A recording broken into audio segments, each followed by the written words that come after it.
ഇപ്പം നമ്മുടെ വിറ്റാവേഴ്സ എന്ന് പറയുന്നത് എൻ്റെ ഒരു ഓൺലൈൻ പ്ലാറ്റ്ഫോമാണ്. ഇന്ന് നമ്മുടെ ആദ്യത്തെ സ്പെഷ്യലിസ്റ്റ് ടോക്കിലെ ഫസ്റ്റ് എപ്പിസോഡാണ് ഇന്ന് വരുന്നത്. ഇന്ന് നമ്മളോട് സംസാരിക്കുന്നത് ഡോക്ടർ സഫ്ന മാം ആണ്. Doctor specialist in medical officers department of paediatrics, district Ayurveda hospital എറണാകുളത്താണ് വർക്ക് ചെയ്യുന്നത്. ഇന്ന് ഡോക്ടർ നമ്മളോട് സംസാരിക്കുന്നത് കുട്ടികളിലെ ഓട്ടിസം എങ്ങനെ തിരിച്ചറിയാം എന്ന ടോപ്പിക്കിലാണ് ഇന്ന് നമ്മളോട് ഡോക്ടർ സംസാരിക്കുന്നത്. ഞാൻ ഡോക്ടറെ വെൽക്കം ചെയ്തായിരുന്നു. അപ്പോൾ നമ്മുടെ വിറ്റാവേഴ്സ എന്ന് പറയുന്ന ഈ ഓൺലൈൻ പ്ലാറ്റ്ഫോമിന്റെ ആദ്യത്തെ ഒരു ക്ലാസ് ആണ്. ഫസ്റ്റ് എപ്പിസോഡ് ഡോക്ടറെ കൊണ്ടാണ് നമ്മൾ ചെയ്യുന്നത്. അപ്പോൾ സ്നേഹത്തോടു കൂടി ഡോക്ടറെ സ്വാഗതം ചെയ്യുന്നു. അപ്പോൾ ഡോക്ടർ ഈ ഒരു ടോപ്പിക്കിൽ നമ്മളെന്താ പറയുക, കുട്ടികളുടെ ഓട്ടിസം എങ്ങനെ തിരിച്ചറിയാം, ഒത്തിരി രക്ഷിതാക്കൾക്ക് ആവശ്യമുള്ള ഒരു ടോപ്പിക്കാണ്. അപ്പോൾ ഈ ഒരു ടോപ്പിക്കിൽ ഡോക്ടറുടെ കാര്യങ്ങളൊക്കെ പറഞ്ഞു തരിക. പിന്നെ നമ്മുടെ പാരൻസ് ഉണ്ട്, ഇതിൽ 2 പേര് വന്നിട്ടുണ്ട്. അപ്പോൾ അവർക്ക് ഡൗട്ട്സ് ഉണ്ടെങ്കിൽ ചോദിക്കാം. Okay, thank you Rabiya. ഞാൻ ഒന്ന് പരിചയപ്പെടുത്താം. എൻ്റെ പേര് ഡോക്ടർ സഫ്ന. ഞാൻ ഡെവലപ്മെൻറ്റൽ പീഡിയാട്രിസ്റ്റായിട്ട് ജില്ലാ ആയുർവേദ ആശുപത്രി എറണാകുളം വർക്ക് ചെയ്യാണ്. അപ്പോൾ ഈ ഒരു ഡെവലപ്മെൻറ്റൽ പീഡിയാട്രിസ്റ്റിൽ കഴിച്ചൊരു 15 വർഷമായിട്ട് ഉള്ള എക്സ്പീരിയൻസിന് പുറത്തായിരിക്കും എനിക്ക് തോന്നുന്നു റാബിയ എന്നെ ചൂസ് ചെയ്തേക്കുന്നത്. എനിവേ, ഓട്ടിസം അല്ലെങ്കിൽ എല്ലാ ഡെവലപ്മെൻറ്റൽ ഡിസോർഡറും എങ്ങനെ നമ്മൾക്ക് നേരത്തെ ഫൈൻഡ് ഔട്ട് ചെയ്യാം, അങ്ങനെ നേരത്തെ ഫൈൻഡ് ഔട്ട് ചെയ്താൽ നമുക്ക് ഉണ്ടാകുന്ന ഉപകാരങ്ങളാണ് എനിക്ക് തോന്നുന്നു ഈ ക്ലാസ്സിൻ്റെ ഉദ്ദേശ ലക്ഷ്യം. അത് കാരണം പല കാരണങ്ങൾ ഇപ്പം എൻ്റെ മുന്നിൽ വരുന്ന പല പേഷ്യൻസുകൾക്ക് കുറച്ച് മുന്നേ ഡയഗ്നോസ് ചെയ്തിട്ടുണ്ടായിരുന്നുവെങ്കിൽ എന്ന് ചിന്തിച്ചു പോകുന്നുണ്ട്. അല്ലെങ്കിൽ ഇത് ഇൻയൂട്രോ ആയ സമയത്ത് മനസ്സിലായി കഴിഞ്ഞിരുന്നെങ്കിൽ ഇവരുടെ ജീവിത നിലവാരം കുറച്ചും കൂടി മെച്ചപ്പെടുത്തിയതിനെ എന്ന് ആലോചിക്കുന്നതിന് പകരമായിട്ട് ഇനി വരുന്ന ആൾക്കാർക്കെങ്കിലും ഇത്രയും ഏർലി ഇന്റർവെൻഷനും ഏർലി ഡിറ്റക്ഷനും കൊണ്ടുള്ള ഗുണങ്ങൾ മനസ്സിലാക്കാൻ കൂടിയാണ് ഈ ഒരു ക്ലാസ്സിന്റെ ഉദ്ദേശ ലക്ഷ്യം. ഫസ്റ്റ് ഓഫ് ഓൾ, നമ്മൾ ഈ ഓട്ടിസം എന്ന് സാധാരണ ജനങ്ങൾ പറയുന്ന എല്ലാ ഡെവലപ്മെന്റൽ ഡിസോർഡറിനെയും കൂടി ചേർന്ന് കഴിഞ്ഞാൽ ശരിക്കും പറയുന്നത് ഓട്ടിസം ഒരു സെപ്പറേറ്റ് രോഗം, ഒരു സിംഗിൾ രോഗം മാത്രമാണ്. പക്ഷേ ഓട്ടിസം ബാധിച്ച കുട്ടി എന്ന് പറയുമ്പോൾ പലപ്പോഴും നമ്മൾ വിചാരിക്കുന്നത് പോലെ ഒരു ഓട്ടിസം സ്പെക്ട്രം ഡിസോർഡർ മാത്രമല്ല, പകരം മറ്റ് പല ബഹുവിധ വ്യാധികളെയും കൂടി ചേർന്നിട്ട് മലയാളത്തിൽ ഒരു കോമൺ ആയിട്ട് പെട്ടെന്ന് ആൾക്കാർക്ക് മനസ്സിലാകാൻ വേണ്ടിയിട്ട് പറയുന്ന ഒരു പേരാണ് ഓട്ടിസം. അപ്പോൾ അതിനെ ഈ ഓട്ടിസം നേരത്തെ തിരിച്ചറിയാൻ പറഞ്ഞാൽ പല വിധത്തിലുള്ള ജനിതക അല്ലെങ്കിൽ വളർച്ച വൈകല്യങ്ങളെ നമ്മൾക്ക് എങ്ങനെ മനസ്സിലാക്കാം എന്നുള്ളതാണ് ആദ്യം മനസ്സിലാക്കുന്നത്. ഫസ്റ്റ് ഓഫ് ഓൾ ഞാൻ പറയട്ടെ, നമ്മളെ ശാസ്ത്രം ഇപ്പോൾ ചൊവ്വയിൽ വന്ന് നിൽക്കുന്ന ഒരു സമയത്താണ് നമ്മൾ ഈ ഒരു ടോപ്പിക്കിനെ കുറിച്ച് സംസാരിക്കുന്നത്.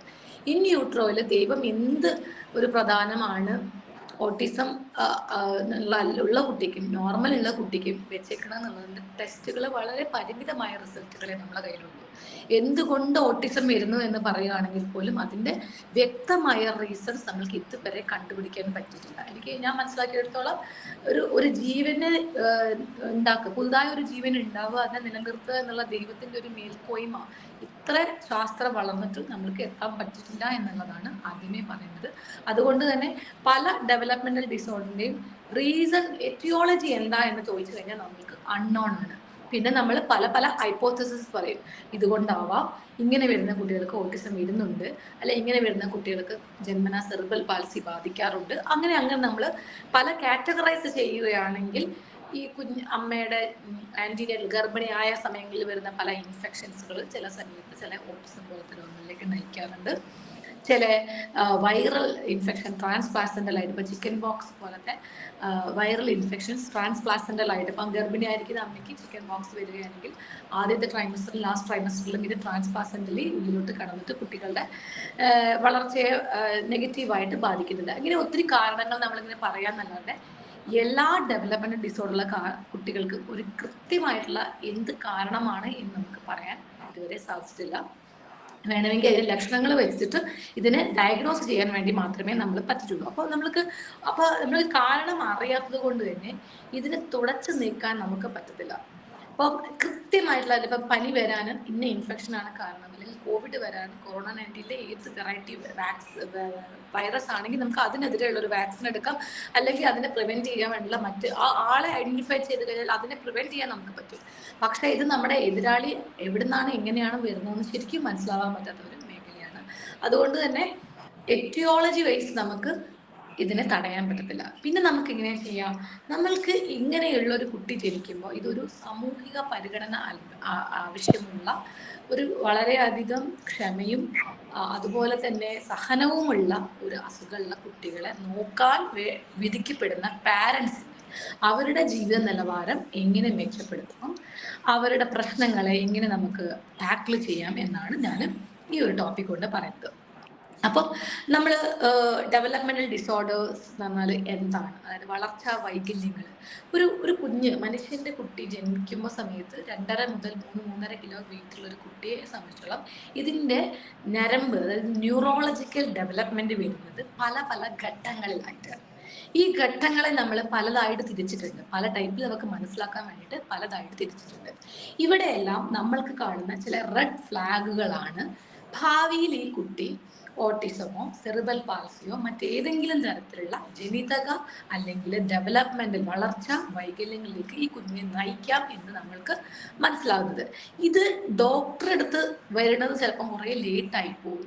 കുറേ പ്രശ്നങ്ങൾ, ഇപ്പം ചില ആൾക്കാർ സംസാരിക്കാൻ വൈകല്യമുള്ള കുട്ടി ഒരു 3 വയസ്സ് 4 വയസ്സ് വരെയൊക്കെ നമ്മളെ മുന്നിൽ വരുമ്പോൾ സമയത്ത് ഞാൻ പാരൻസിനോട് ചോദിക്കും, ഇതുവരെ കുട്ടി സംസാരിക്കാത്തത് കൊണ്ട് നിങ്ങൾ എന്തുകൊണ്ട് ചികിത്സ തേടിയില്ല എന്ന് പറഞ്ഞാൽ ചില ആൾക്കാർ പറയും അത് ഗ്രാൻഡ് പാരൻസ് ഒക്കെ പറഞ്ഞിട്ടുണ്ടായിരുന്നു, അവൻ്റെ അച്ഛൻ ഇങ്ങനെയായിരുന്നു അല്ലെങ്കിൽ ആ കുട്ടിയുടെ അമ്മ ഇങ്ങനെയായിരുന്നു, അത് കാരണം ആ കുട്ടിയും ഇങ്ങനെ ആയിരിക്കാം, അപ്പം നമുക്ക് കുറച്ചും കൂടി സമയം ഞങ്ങൾ വെയിറ്റ് ചെയ്തതാണെന്ന്. പക്ഷേ അങ്ങനെയല്ല, അങ്ങനെ അച്ഛൻ അങ്ങനെ ആയതുകൊണ്ട് അമ്മ ഇങ്ങനെ ആയതുകൊണ്ടല്ല, നമുക്ക് ഈ ലോകത്തിലുള്ള എല്ലാ കുട്ടികളെയും പൊതുവായ ഒരു രീതിയിൽ ഡെവലപ്മെന്റൽ മൈൽ സ്റ്റോൺ, അതായത് വളർച്ചയുടെ നാഴിക കല്ലുകൾ വെച്ചിട്ട് നമുക്ക് ഇതിനെ ഡിവൈഡ് ചെയ്ത് കൃത്യമായിട്ട് മനസ്സിലാക്കാൻ പറ്റും. അപ്പൊ എവിടെ പ്രശ്നങ്ങൾ വരുന്നോ അവിടെ തന്നെ നമ്മൾക്കത് മനസ്സിലാക്കാൻ പറ്റും. അപ്പൊ നിങ്ങൾ ഇമ്മ്യൂണൈസേഷന് പോകുന്ന സമയത്ത് ഒരു ഡെവലപ്മെന്റൽ പീഡിയാട്രിഷ്യനെ കാണിക്കുക. കുത്തിവയ്പ്പ് ചെയ്യുന്ന സമയത്ത് എൻ്റെ കുട്ടിയുടെ വളർച്ചയും ഡെവലപ്മെന്റലും ഗ്രോത്തും, അതായത് വെയിറ്റ് മാത്രം നോക്കിയാൽ പോരാ, ഒരു കുട്ടിയെ സംബന്ധിച്ചുള്ള ഗ്രോത്ത് ആൻഡ് ഡെവലപ്മെന്റ് എന്നാണ് പറയുക. അതായത് കുട്ടിയുടെ ബർത്ത് വെയിറ്റ് ഇപ്പം 2.5 ആണെങ്കിൽ 1 വയസ്സ് കൊണ്ട് 3 ഇരട്ടി, 2.5യുടെ 3 ഇരട്ടി മാറുക എന്നുള്ളത് അതിന്റെ ഗ്രോത്ത് ആണ്. ബട്ട് ഒരു ദിവസം പ്രായമായ കുട്ടിയും 1 വർഷം പ്രായമായ കുട്ടിയുടെ ഡെവലപ്മെന്റ് എന്ന് പറഞ്ഞാൽ ആ കുട്ടിയുടെ തലച്ചോറിൽ നിന്നും ശരീരത്തിന്റെ മറ്റു ഭാഗങ്ങളിലേക്ക് പോകുന്ന നാഡീ ഞരമ്പുകളുടെ ഡെവലപ്മെന്റ് ആണ്. അത് കാരണമാണ് നമ്മൾ ഈ മനുഷ്യൻ എന്ന ഈ ശരീരത്തിന് പല രീതിയിലുള്ള കോംപ്ലക്സ് ആയിട്ടുള്ള കാര്യങ്ങൾ ചെയ്യാൻ പറ്റുന്നത് ആ ഒരു ന്യൂറോണൽ ഡെവലപ്മെന്റ് ആണ്. അപ്പം ശരിക്കും പറയുകയാണെങ്കിൽ ഗ്രോത്ത് ആൻഡ് ഡെവലപ്മെന്റ് എന്ന് പറയുന്നത് ഒരുമിച്ചാണെങ്കിലും രണ്ടും പര്യായ പദങ്ങളല്ല, ചെറിയ വ്യത്യാസങ്ങൾ ഉള്ളത് ഇതിനകത്താണ്. അങ്ങനെ വരുവാണെങ്കിൽ നമ്മൾക്ക് എങ്ങനെ നമ്മളെ മുന്നിൽ വരുന്ന അല്ലെങ്കിൽ നിങ്ങൾ ഇനി ഭാവിയിൽ കാണാൻ പോകുന്ന അല്ലെങ്കിൽ ചില ടീച്ചർമാർ അംഗൻവാടിയിൽ 3 വയസ്സുള്ള കുട്ടികളെ കാണും, 1.5 വയസ്സുള്ള സമയത്ത് നിങ്ങൾ 1.5 വയസ്സല്ല 1.5 മാസം മുതൽ നമ്മൾ കുത്തിവെപ്പൊരു ഡോക്ടർമാരുടെ പോകും, മറ്റ് അസുഖങ്ങൾക്ക് വേണ്ടി പലപ്പോഴും പോകുന്ന സമയത്ത് നിങ്ങൾ കൃത്യമായിട്ട് എൻ്റെ കുഞ്ഞിൻ്റെ ഏജിനനുസരിച്ചിട്ടുള്ള വളർച്ച എത്തിയിട്ടുണ്ടോ എന്ന് നമ്മളൊന്ന് ക്രോസ് ചെക്ക് ചെയ്ത് കഴിഞ്ഞാൽ നേരത്തെ തന്നെ എന്തെങ്കിലും ഡെവലപ്മെന്റൽ ഡിലേ ഉണ്ടെങ്കിൽ അത് മനസ്സിലാക്കാനും അതിനനുസരിച്ച് ആ വയസ്സിൽ നമ്മൾക്ക് ചെയ്യാനുള്ള കാര്യങ്ങൾ നമുക്ക് ചെയ്യാനും പറ്റും. ഉദാഹരണത്തിന് ഇപ്പോൾ ഓട്ടിസം ഉള്ളത് ശരിക്കും പറയുകയാണെങ്കിൽ 2-3 മാസത്തിനകത്ത് ഓട്ടിസത്തിന്റെ ചെറിയ ഒരു ഫസ്റ്റ് ലക്ഷണം കണ്ടു തുടങ്ങും. പക്ഷേ മേ ബി അത് പാരൻസ് നോട്ട് ചെയ്യണമെന്നില്ല. പക്ഷെ ഒരു ട്രിക്കി ആയിട്ടുള്ള ഒരു മദറിന് ചില കാര്യങ്ങൾ മനസ്സിലാക്കാൻ പറ്റും. അപ്പൊ ഇത് നിങ്ങളെ മനസ്സിലാക്കി തന്നു കഴിഞ്ഞാൽ തന്നെ നിങ്ങൾ ഓട്ടിസം, എൻ്റെ കുട്ടിക്ക് ഓട്ടിസം ആയെന്ന് 2 വയസ്സിൽ 3 വയസ്സിൽ പറഞ്ഞതിനെക്കാട്ടിലും നല്ലത് എൻ്റെ കുട്ടിക്ക് ഓട്ടിസം പോലത്തെ ഡെവലപ്മെന്റ് വരാമോ ഡോക്ടറെ എന്ന് ഒരു 4 മാസത്തിലോ 6 മാസത്തിലോ നമുക്ക് പറയുകയാണെങ്കിൽ ഈ കുട്ടിക്ക് സ്വാഭാവികമായിട്ടും വളർച്ചയുടെ ഭാഗത്ത് വരുന്ന ആ ഒരു ഡിലേയില് വരുന്ന ആഘാതങ്ങളെ അല്ലെങ്കിൽ സ്വാഭാവികമായിട്ടും കുട്ടികൾക്ക് ഉണ്ടാകുന്ന ചില ബിഹേവിയറൽ ഡിഫിഷ്യൻസീസ്, അതായത് സ്വാഭാവിക വൈകല്യങ്ങളെ, സ്വഭാവ പാറ്റേണുകളിൽ ഉണ്ടാകുന്ന മാറ്റങ്ങളെയൊക്കെ നമ്മൾ ടാക്കിൾ ചെയ്തിട്ട് ഭാവിയിൽ അവരെ ടേക്ക് കെയർ ചെയ്യുന്ന ഒരു പാരൻസിന് അവൻ്റെ ബുദ്ധിമുട്ടുകൾ ഇല്ലാതാക്കാൻ പറ്റും. അങ്ങനെ പറയുമ്പോൾ നമ്മൾ ഏറ്റവും കൂടുതൽ ശ്രദ്ധിക്കേണ്ട ഒരു കാര്യം എന്ന് പറഞ്ഞാൽ ഈ കുട്ടികൾക്ക് വരുന്ന വളർച്ചാ വൈകല്യങ്ങളെ കുറിച്ച് നമ്മൾ ബോധവാനാക്കുക എന്നുള്ളതാണ്. അപ്പൊ ഈ വളർച്ചാ വൈകല്യങ്ങളെ കുറിച്ച് നമ്മൾ എങ്ങനെ മനസ്സിലാക്കാം? അപ്പൊ ഞാൻ ഗ്രോത്തും ഡെവലപ്മെന്റും തമ്മിൽ വ്യത്യാസം മനസ്സിലാക്കാം. ഈ ഡെവലപ്മെന്റ് ഡിലേ എന്ന് പറഞ്ഞാൽ പ്രത്യേകമായിട്ട് നമ്മൾ gross motor developmental milestone ഉണ്ട്, fine motor developmental milestone ഉണ്ട്, ലാംഗ്വേജ്, സ്പീച്ച് ആൻഡ് ലാംഗ്വേജ് ഉണ്ട്, കോഗ്നിറ്റീവ് സ്കില്ലുകൾ, ഇങ്ങനെ പല രീതിയിലായിട്ടാണ് നമ്മൾ ഇതിനെ ഡിവൈഡ് ചെയ്ത് വെച്ചിരിക്കുന്നത്. ഇപ്പൊ ഗ്രോസ് മോട്ടോർ എന്ന് പറഞ്ഞു കഴിഞ്ഞാൽ സ്ഥൂലമായ നമ്മളെ ശരീരത്തിലെ പേശികൾ. ഇപ്പം ഞാൻ ഒരു സ്ഥലത്ത് ഇരിക്കുക, അല്ലെങ്കിൽ എനിക്ക് എഴുന്നേറ്റ് നിൽക്കാൻ പറ്റുക, അല്ലെങ്കിൽ എൻ്റെ കഴുത്തുറച്ച് നിൽക്കുക, ഇതിനൊക്കെ ഒറ്റ സിംഗിൾ മസിൽ അല്ല നമ്മൾ ഉപയോഗപ്പെടുത്തുന്നത്. ഒരു ഗ്രൂപ്പ് ഓഫ് മസിൽസിന്റെ ഏകോപിച്ചമായ പ്രവർത്തനങ്ങൾ കൊണ്ടാണ് ഒരു കുട്ടി പിച്ച വെച്ച് നടന്നു തുടങ്ങുന്നത്. അപ്പൊ അങ്ങനത്തെ വലിയ വലിയ ഗ്രൂപ്പ് ഓഫ് മസിൽസുകളെ നമ്മൾ ഗ്രോസ് മോട്ടോ ഡെവലപ്മെന്റ് അഥവാ സ്ഥൂല പേശികൾക്ക് ഉണ്ടാകുന്ന ഡെവലപ്മെന്റ് എന്നാണ് പറയാ.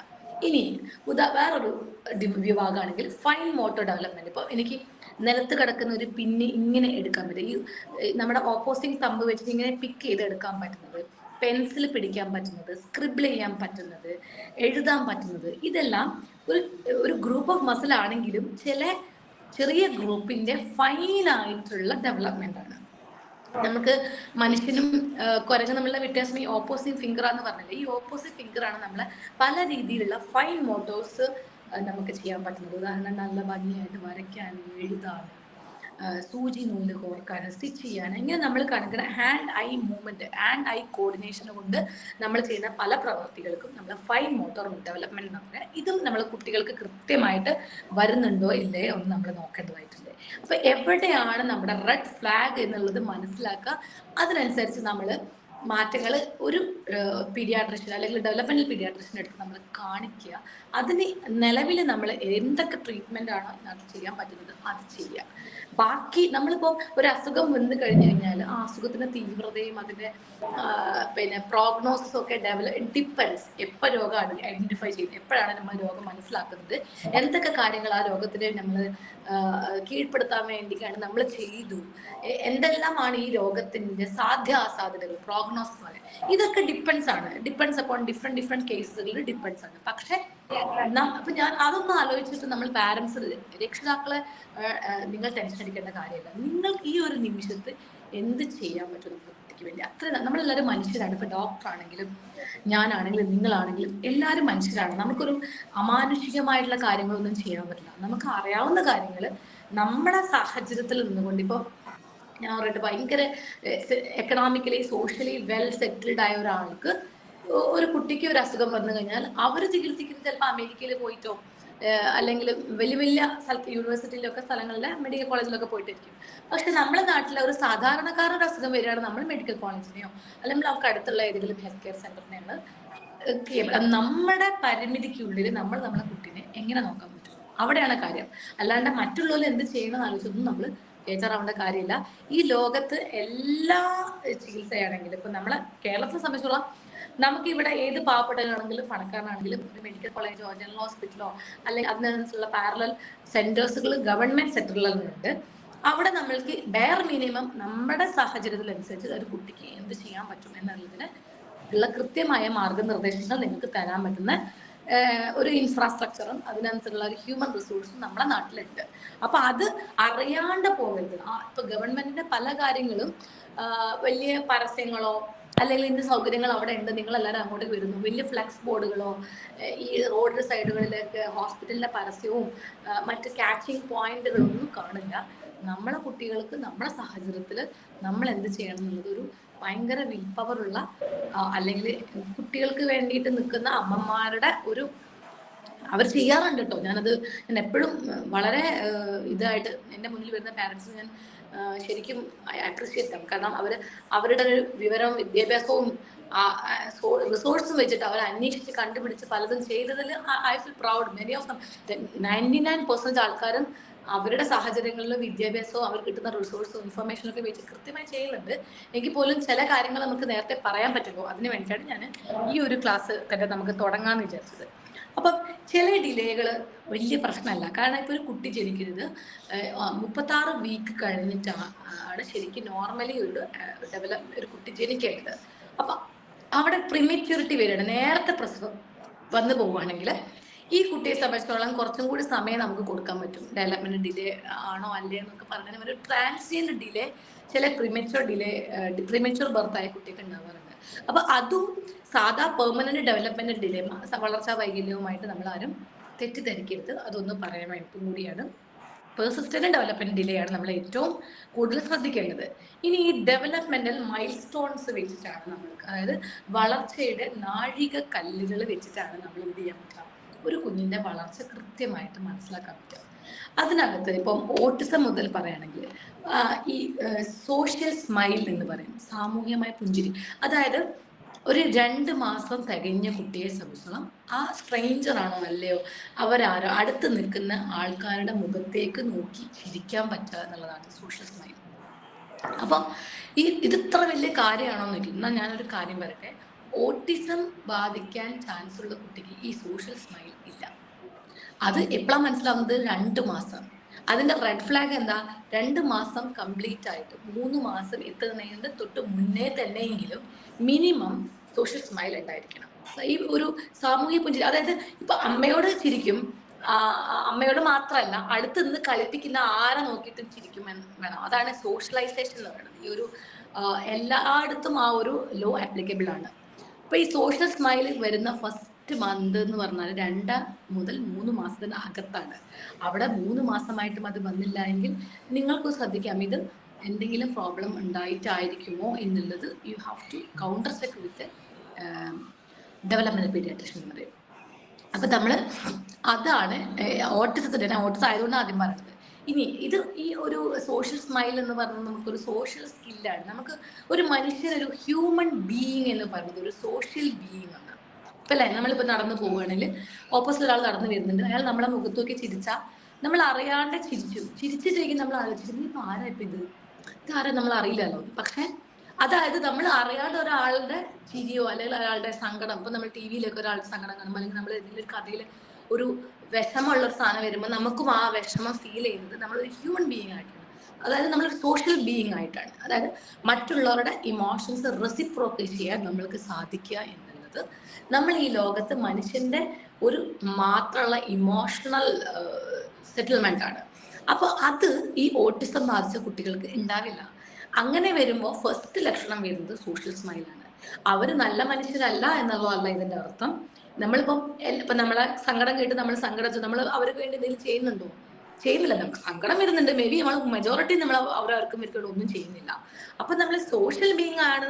കുട്ടികൾ അങ്ങനെ ഓട്ടിസം ബാധിച്ച കുട്ടികൾ മോശം ആൾക്കാരെന്നല്ല, അവർക്ക് അത് റെസിപ്രോക്ക് ചെയ്യാൻ, അതായത് ഒരു സോഷ്യലി അവർക്ക് ഉണ്ടാകുന്ന ചില സങ്കടങ്ങളെയും സന്തോഷങ്ങളെയും റെസിപ്രോക്ക് ചെയ്യാനുള്ള ഒരു ന്യൂറോ ഡെവലപ്മെന്റ് ബ്രെയിനില്ല. അതാണ് അതിന്റെ പ്രധാന കാര്യം. അപ്പൊ പിന്നെ ഗ്രോസ് മോട്ടോർ ഡെവലപ്മെന്റ് എന്ന് ഞാൻ പറഞ്ഞു, കഴുത്തുറക്കുക, ഇരിക്കുക, നിൽക്കുക, നടക്കുക എന്നുള്ള പ്രധാന ഫങ്ഷൻസ് നമുക്ക് ചെയ്യുന്നതാണ് ഗ്രോസ് മോട്ടോർ ഡെവലപ്മെന്റ്. കഴുത്തുറക്കുക എന്ന് പറഞ്ഞാൽ 4 മാസമൊക്കെ ആകുമ്പോൾ ശരിക്കും പറഞ്ഞാണെങ്കിൽ ഓൾമോസ്റ്റ് ഒരു ഗ്രേഡ് 4 വരെ കഴുത്തുറച്ചിട്ടുണ്ട്. 6 മാസമായിട്ടും കഴുത്തുറച്ച്, ഇപ്പൊ കുളിപ്പിക്കുമ്പോൾ ശരിക്കും അമ്മമാർക്ക് കഴുത്തിലേക്ക് തലയിലേക്ക് വെള്ളം ഒഴിക്കുമ്പോൾ കൊച്ചിനെ ഇങ്ങനെ പിടിച്ച് ഞാൻ തല ഹോൾഡ് ചെയ്ത് വെക്കണം. കുത്തനെ പിടിച്ചു കഴിഞ്ഞാൽ തല കുറച്ചു നേരം ഇങ്ങനെ നിൽക്കുന്നുണ്ടെങ്കിൽ മാത്രമേയാണ് ഹെഡ് ഹോൾഡിംഗ് എന്ന് പറയാം. അതൊരു ഗ്രേഡ് 4 to 5 ആണ് നമ്മളിങ്ങനെ കുത്തനെ എടുക്കുന്നത്. നമ്മൾ മലർത്തി എടുക്കുന്ന കുട്ടികളെ കുത്തനെ എടുക്കാൻ തുടങ്ങുന്നത് കഴുത്തുറച്ചിട്ടാണ്. അപ്പൊ ശരിക്കും പറയുകയാണെങ്കിൽ നമുക്കൊരു 4 മുതൽ 6 മാസത്തിനകത്ത് അടുത്ത് കംപ്ലീറ്റ് ആയിട്ട് ഉറപ്പിച്ചിരിക്കുന്നത്. അപ്പൊ നമ്മൾ ഒക്കത്തെടുത്ത് ഇങ്ങനെ ഒരു ചുറ്റിൽ കറക്കി എടുത്താൽ പോലും ആ കുട്ടിയുടെ കഴുത്ത് ആടി പോവാതെ നിൽക്കുന്നുണ്ടെങ്കിൽ grade 6 developmental of neck holding കഴിഞ്ഞതാണ്. അപ്പൊ കഴുത്തുറക്കുക എന്നുള്ളത് റെഡ് ഫ്ലാഗ് വരുന്നത് 6 മാസമായിട്ടും കഴുത്തുറച്ചിട്ടില്ല എങ്കിലാണ്. കഴുത്തുറക്കുന്ന സാധനം ജനിച്ച അടുത്ത 1 മാസം മുതൽ പല രീതി കമിഴ്ത്തി കിടത്തിയാൽ കല പൊക്കുന്നു. ആദ്യത്തെ മാസം നേരെ എടുത്താൽ ഇങ്ങനെ തല ഇങ്ങനെ മേലോട്ട് വാങ്ങി എടുക്കാൻ പറയുന്ന പോലെ ഇങ്ങനെ തല പൊക്കുന്ന കുട്ടികൾ, അത് ഒരു ടൈപ്പ്. അത് ഗ്രേഡ് 1, 2, 3 എന്ന് പറഞ്ഞ് ഒരു 4 month to 5 month ആകുമ്പോഴത്തേക്ക് grade 5 to 6 development of neck holding നമുക്ക് കുട്ടികൾക്ക് വരണം. അപ്പൊ അത് വന്നിട്ടില്ല എങ്കിൽ, അപ്പോൾ 10 മാസമായിട്ടോ അല്ലെങ്കിൽ 1 വർഷമായിട്ടോ എൻ്റെ കുട്ടി കഴുത്തുറച്ചില്ല ഡോക്ടറെ, ഇന്നില്ല ഡോക്ടറെ എന്ന് പറഞ്ഞെക്കാട്ടിലും നിങ്ങൾക്ക് ഏറ്റവും ഗോൾഡൻ ടൈമാണ് 6 മാസമായി എൻ്റെ കുട്ടി കഴുത്തുറച്ചിട്ടില്ല എന്ന് പറഞ്ഞ് നിങ്ങൾ ഒരു മെഡിക്കൽ പ്രൊഫഷൻ എടുത്ത് തരുവാണെങ്കിൽ 1 വയസ്സാകുമ്പോൾ ഈ ഗോൾഡൻ ടൈമാണ്. നമ്മളെ കുട്ടിക്ക് ചികിത്സ കൊടുക്കാൻ പറ്റുന്ന, മാറ്റങ്ങൾ വരുത്താൻ പറ്റുന്ന ഗോൾഡൻ ടൈമാണ് നമ്മൾ വേസ്റ്റ് ആക്കുന്നത്. അപ്പൊ ഏർലി ഡിറ്റക്ഷൻ, നേരത്തെ ഈ പ്രശ്നം മനസ്സിലാക്കുക. ഇത് മനസ്സിലാക്കണമെങ്കിൽ നിങ്ങൾ വീട്ടിൽ നിന്നുള്ള ആൾക്കാർക്കാണ് അത് മനസ്സിലാക്കുക. ഡോക്ടറെ അടുത്ത് വരുമ്പോൾ മനസ്സിലാക്കുന്നത് വളരെ കുറച്ച് ആൾക്കാർക്ക് മാത്രമേ അതൊരു പ്രശ്നമായിട്ട് തോന്നുള്ളൂ. ചിലപ്പോൾ ആ സാരല്ല, കുറച്ചുകൂടി കഴിഞ്ഞാൽ ശരിയാവുമായിരിക്കും. അങ്ങനെ വെയിറ്റ് ചെയ്യുമ്പോൾ നിങ്ങളുടെ ഏറ്റവും പ്രധാനപ്പെട്ട സമയമാണ് നഷ്ടപ്പെട്ടു പോകുന്നത് എന്നുള്ള കാര്യം മറക്കാതിരിക്കുക. അപ്പം ഗ്രോസ് മോട്ടോർ ഡെവലപ്മെന്റിന്റെ കാര്യം ആദ്യം ഞാൻ പറയട്ടെ. ഒരു കുട്ടിയുടെ കഴുത്തുറയ്ക്കുന്നത് റെഡ് ഫ്ലാഗ് വരുന്നു. 6 മാസമായിട്ടും കഴുത്തുറച്ചിട്ടുണ്ടെങ്കിൽ അത് റെഡ് ഫ്ലാഗ്, ചുവന്ന സിഗ്നൽ തന്നെയാണ്. നിങ്ങൾ ഡോക്ടറെ കാണിക്കേണ്ടത്. 8ാമത്തെ മാസം ആകുമ്പോഴത്തേക്കും കുട്ടി കൈ കുത്താതെ നേരെ നട്ടൽ ഉറച്ച് ഇരിക്കണം 8 മാസം ആകുമ്പോൾ. അപ്പൊ അതിന്റെ മുന്നേയൊക്കെ കമിഴ്ന്ന് വീഴലും തലപ്പൊക്കലും ഒക്കെ ഉണ്ട്. ഞാൻ പ്രധാനപ്പെട്ട കാര്യങ്ങളാണ് പറയുന്നത്. കഴുത്തുറയ്ക്കുന്നത് 4 മുതൽ 5, അതായത് 6 മാസം റെഡ് ഫ്ലാഗ് ആണ്. 8 മാസം ആവുന്ന നേരം സിറ്റ് വിത്തൗട്ട് സപ്പോർട്ട്, അതായത് പിടിക്കാതെ ഇരിക്കും. ഇനി ഒരു 13 മുതൽ 15 മാസം, അതായത് ഒരു ബർത്ത്ഡേ കഴിഞ്ഞ് ഒരു മാസം കൂടി കഴിയുമ്പോഴത്തേക്കും പിടിക്കാണ്ട് നിൽക്കാനും അതുപോലെ പിടിച്ച് നടക്കാനും തുടങ്ങും. ഒരു 18 മാസത്തിനേക്കും മെല്ലെ മെല്ലെ സ്റ്റെപ്പ് ഓടാനും സ്റ്റെപ്പ് കയറാനും പഠിക്കും. 2 വയസ്സാവുമ്പോൾ, ഈ 18 മാസം ആകുമ്പോൾ തന്നെ, അതായത് 1.5 വയസ്സാകുമ്പോൾ സമയത്ത് തന്നെ ഒരു കുറെ കാക്ക, ഉമ്മ, ഇങ്ങനെ കുറച്ച് അർത്ഥവത്തമായ ഒരു 10 വാക്കുകൾ പറയും. ഇനി 2 വയസ്സാവുമ്പം 2 വാക്ക് ചേർത്ത് പറയും. അതായത് ഉമ്മ പാപ്പം, അല്ലെങ്കിൽ ഉമ്മ വെള്ളം, അതായത് ഉമ്മ വെള്ളം. അപ്പൊ ഇന്ന് 2 വാക്ക് ചേർത്ത് നമ്മൾ പറയുന്നത് 2 വയസ്സാകുമ്പോഴാണ്. അപ്പൊ ഈ 2 വയസ്സാകുമ്പോൾ എൻ്റെ കുട്ടി 2 വാക്ക് ചേർത്ത് സംസാരിച്ചില്ല. വാക്കുകൾ, അതായത് വേർഡ്സുകൾ മാത്രമാണ് പറയുന്നത്. ഇത് സ്പീച്ചിന്റെ ഡിലേ ആണ്. ശരിക്കും പറയുകയാണെങ്കിൽ ഞാൻ ഈ സ്പീച്ചിന്റെ ഏരിയയിൽ ഇപ്പൊ ഗ്രോസ് മോട്ടോർ ആണ് പ്രധാനമായും പറഞ്ഞത്. ഒരു കുട്ടി കഴുത്തുറക്കുക, ഇരിക്കുക, നിൽക്കുക, നടക്കുക. ഇനി പോട്ടെ, നമ്മുടെ ചെറിയ കുട്ടികൾ നിലത്ത് ചെറിയ പിന്നുകൾ പോയി കഴിഞ്ഞാൽ അത് എടുക്കാൻ വേണ്ടി ശ്രദ്ധിക്കുന്നത് നമുക്ക് തമാശയോടെ നമ്മൾ നോക്കാലോ. ചില ആൾക്കാർ അത് വീഡിയോ പിടിക്കലൊക്കെ ഉണ്ട്. അതായത് ആദ്യത്തെ മാസങ്ങളിൽ ഇതിനെ ഈ ഓപ്പോസിറ്റ് തമ്പ് ഉപയോഗിക്കാൻ കഴിയാതെ ഇങ്ങനെ പരത്തിയാണ് കുട്ടികൾ അത് എടുക്കാൻ ശ്രമിക്കുക. ഒരു കുറെ കൂടി ഡെവലപ്മെന്റ് ആയ കുട്ടിയാണ് ശരിക്കും ഇങ്ങനെ പെറുക്കാൻ പഠിക്കുക. അതായത് ഓപ്പോസിറ്റ് കൈ ഉപയോഗിച്ചിട്ട് തമ്പും ഇൻഡെക്സ് ഫിംഗർ വെച്ച് പെറുക്കാൻ പഠിക്കുക. അത് ഫൈൻ മോട്ടോർ ഡെവലപ്മെന്റ്. ഇനി ഈ 9 മാസമൊക്കെ ആവുമ്പോഴാണ് അമ്മ അല്ലെങ്കിൽ ഉമ്മ എന്നുള്ള വാക്ക്, ഉമ്മ MMA, ഉമ്മ അല്ല, അത് അമ്മയാകാം ഉമ്മയാകാം, എന്തായാലും ഇവർ പറയുന്നത് 9 മാസമായിട്ടാണ്. അതിൻ്റെ അർത്ഥം 9 മാസം വരെ ഈ കുട്ടിക്ക് എൻ്റെ ഉമ്മ ഏതാന്ന് അറിയിട്ടല്ല, നേരത്തെ അറിയാം. അതായത് റിസപ്റ്റീവ് ലാംഗ്വേജും എക്സ്പ്രസീവ് ലാംഗ്വേജും ഉണ്ട്. 2 തരത്തിൽ സംസാരങ്ങളുണ്ട്. അതായത് ഈ കുട്ടിക്ക് എൻ്റെ ഉമ്മ ഏതാന്നുള്ളത് കൃത്യമായിട്ട് ചെറിയ പ്രായത്തിൽ തന്നെ അറിയാം. ഉമ്മ വരുമ്പോഴും മാത്രമേ എനിക്ക് കുട്ടി കംഫർട്ട് ആവുന്നത്. അതുപോലെ ഉമ്മ വരുമ്പോൾ ഉമ്മ എടുത്താൽ മാത്രമായിരിക്കും കുട്ടിക്ക് ആ ഉമ്മയുടെ മണമൊക്കെ മനസ്സിലാവും. പാല് കിട്ടുന്നത് ഉമ്മയുടെ അടുത്തുനിന്നാണെന്ന് അറിയാം. ഇങ്ങനെ എല്ലാ കാര്യങ്ങളും കുട്ടിക്ക് അറിയാം. പക്ഷെ ഉമ്മ എന്ന് വിളിക്കുന്നത് ഒരു 9 മാസമായിട്ടാണ് വരിക. അതിൻ്റെ അർത്ഥം ഈ 9 മാസം വരെയുള്ളത് റിസപ്റ്റീവ് ലാംഗ്വേജ് ആയിരുന്നു. കുട്ടീൻ്റെ ഉമ്മ, ഉപ്പ, ഈ വീട്ടിലുള്ള ആൾക്കാരെ കുറിച്ചൊക്കെ കുട്ടി റിസപ്ഷൻ, അതായത് കുട്ടി പഠിച്ചിരിക്കുന്നുണ്ട് അതിൻ്റെ ചുറ്റിലുള്ള മാറ്റങ്ങൾ. പക്ഷെ എക്സ്പ്രസ് ചെയ്യുക, ഉമ്മ എന്ന് വിളിക്കുന്ന എക്സ്പ്രഷൻ വരുന്നത് 9ാമത്തെ മാസത്തിലാണ്. അപ്പൊ അത് 9ാമത്തെ മാസത്തിലാണ് വരുന്നത്. അപ്പൊ അതാണ് 2 ലാംഗ്വേജ് തമ്മിലുള്ള വ്യത്യാസം, receptive and expressive language. Receptive വരാന് കുറച്ച് കഴിഞ്ഞിട്ടേ ഉള്ളൂ എക്സ്പ്രഷൻ വരുള്ളൂ. ഇപ്പൊ ഞങ്ങൾ സ്പീച്ച് തെറാപ്പി, ഇപ്പൊ ഓട്ടിസം ബാധിച്ച കുട്ടികളുടെ പ്രധാനപ്പെട്ട വിഷയം സംസാരത്തിലുള്ള വൈകല്യം, കമ്മ്യൂണിക്കേഷൻ ഗ്യാപ്പാണ്. നമ്മൾ കമ്മ്യൂണിക്കേറ്റ് ചെയ്യാൻ വേണ്ടി ഉപയോഗിക്കുന്ന പ്രധാനപ്പെട്ട സാധനം നമ്മുടെ കയ്യിലെ ലാംഗ്വേജ് ആണ്, അല്ലെ? നമ്മുടെ സംസാരം, ഭാഷ തന്നെയാണ്. അപ്പൊ ഈ കമ്മ്യൂണിക്കേഷൻ ഗ്യാപ്പ് വരുന്നത് കൊണ്ട് തന്നെ സ്പീച്ച് തെറാപ്പി കൊടുക്കും. ഈ സ്പീച്ച് തെറാപ്പി കൊടുക്കുമ്പോഴും ഞങ്ങൾ പാരൻസിനോട് പറയും ഉമ്മ, ഉപ്പ, അല്ലെങ്കിൽ പൂച്ച, തത്ത, കാക്ക, ഈ കാര്യങ്ങൾ, പന്ത്, ഇങ്ങനെ എല്ലാ കാര്യങ്ങളും അവർക്ക് അറിയെങ്കിലും പന്ത് എവിടെയെന്ന് പറഞ്ഞാൽ തൊട്ട് കാണിക്കും, പക്ഷെ പന്തെന്ന് പറയാൻ പറ്റത്തില്ല. അതായത് ഈ കുട്ടിക്ക് റിസപ്ഷൻ ലാംഗ്വേജ് ഉണ്ട്, എക്സ്പ്രസീവ് ലാംഗ്വേജ് ഇല്ല. അതായത് പന്ത് എന്ന് പറയാൻ പറ്റുന്നില്ല, കാക്ക എന്ന് പറയാൻ പറ്റുന്നില്ല, പക്ഷെ കാക്ക എവിടെയെന്ന് പറയുമ്പോൾ മേലോട്ട് നോക്കി ചൂണ്ടിക്കാണിക്കും. ഇങ്ങനെ ഒരു കാലഘട്ടം നോർമലി നമുക്കുണ്ടായിരുന്നു. അപ്പൊ നമ്മൾ ഡിലേ ഉള്ളൊരു കുട്ടിക്ക് നമ്മൾ തെറാപ്പിയോ ട്രീറ്റ്മെന്റോ കൊടുക്കുമ്പോൾ ഈ റിസപ്ഷനിലൂടെ തന്നെ മാത്രമേ എക്സ്പ്രഷനിലേക്ക് പോവുള്ളൂ. എനിക്ക് 2 മാസമായി ഞാൻ സ്പീച്ച് തെറാപ്പി കൊടുത്തു, പെട്ടെന്ന് തന്നെ എക്സ്പ്രസീവ് ലാംഗ്വേജിലേക്ക് വരത്തില്ല. അതപ്പോൾ ക്ഷമയോട് കൂടിയിട്ടുള്ള തെറാപ്പിയും ഒച്ചിന്റെ സ്പീഡിലുള്ള ഡെവലപ്മെന്റുമാണ് നമ്മളെ കുട്ടിക്ക് വരുന്നത്. അതിനുള്ള ഏറ്റവും സഹനവും ക്ഷമയും നിങ്ങൾക്ക്, നമ്മൾക്ക് ഡോക്ടർമാരാണെങ്കിലും അതിലേറെ പാരന്റ് ആണെങ്കിലും ആവശ്യമുണ്ട്. അപ്പൊ ഡെവലപ്മെന്റൽ മൈൽ സ്റ്റോൺസിൽ ഗ്രോസ് മോട്ടോർ ഡിലേ ആണ് ഇതിൽ പറയുന്നത്. 2-3 ഡൊമൈനിലുള്ള മസിൽ ഗ്രൂപ്പുകളാണ് നമ്മൾ പ്രധാനമായും ഗ്രോസ് മോട്ടോറിലുള്ളത്. ഫൈൻ മോട്ടോറിലാണെങ്കിൽ ഓരോരോ ചെറിയ ചെറിയ ഗ്രൂപ്പ് ഓഫ് മസിലിലെ ഫൈൻ ആക്ടിവിറ്റീസ് ചെയ്യാനുള്ളതാണ്. സ്പീച്ച് ലാംഗ്വേജ് ആണ്, റിസപ്റ്റീവ് ലാംഗ്വേജ് ഉണ്ട്, എക്സ്പ്രസീവ് ലാംഗ്വേജ് ഉണ്ട്. റിസപ്റ്റീവ് ലാംഗ്വേജ് ആണ് ആദ്യം നടക്കുക. റിസപ്റ്റീവ് അതായത് നമ്മൾ ബ്രെയിൻ അത് അറിഞ്ഞ് മനസ്സിലാക്കിയിട്ട് പറയുന്നത് റിസപ്റ്റീവ് ലാംഗ്വേജ് എക്സ്പ്രസ് ചെയ്യാൻ നോർമലി ഒരു 12 months to 18 months ഡിലേ ചിലപ്പോൾ നമുക്ക് വരാറുണ്ട്. പിന്നെ നമ്മൾ അടുത്തത് പറയുന്നത് സോഷ്യൽ സ്കില്ലാണ്, കോഗ്നിറ്റീവ് സ്കിൽ അല്ലേ. ഞാൻ നേരത്തെ പറഞ്ഞ ഏറ്റവും പ്രധാനപ്പെട്ട, അതായത് സന്തോഷം വരുമ്പം ചിരിക്കാനും സങ്കടം വരുമ്പം കരയാനുള്ള നമ്മുടെ കോഗ്നിറ്റീവ് സ്കില്ല്, സിറ്റുവേഷൻ അനുസരിച്ച് പെരുമാറാനുള്ള സോഷ്യൽ സ്കില്ല്, ഇതെല്ലാം നമ്മുടെ കുറേ കാര്യങ്ങൾ നമ്മുടെ എൻവയോൺമെന്റ് ആണെങ്കിലും ഇത് മനസ്സിലാക്കാൻ കുട്ടിക്ക് കുറച്ച് ന്യൂറോണൽ ഡെവലപ്മെന്റ് ആവശ്യമുണ്ട്.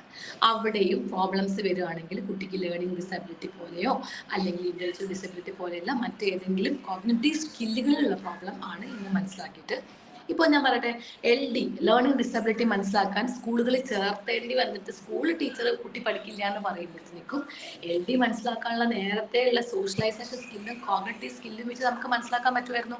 അത് മനസ്സിലാക്കാത്തതുകൊണ്ട് നമ്മളെ ഈ ബ്രെയിനിന്റെ ഡെവലപ്മെന്റ് ആദ്യത്തെ 5 വയസ്സാകുമ്പോഴത്തേക്ക് 98% കഴിയുകയാണ്.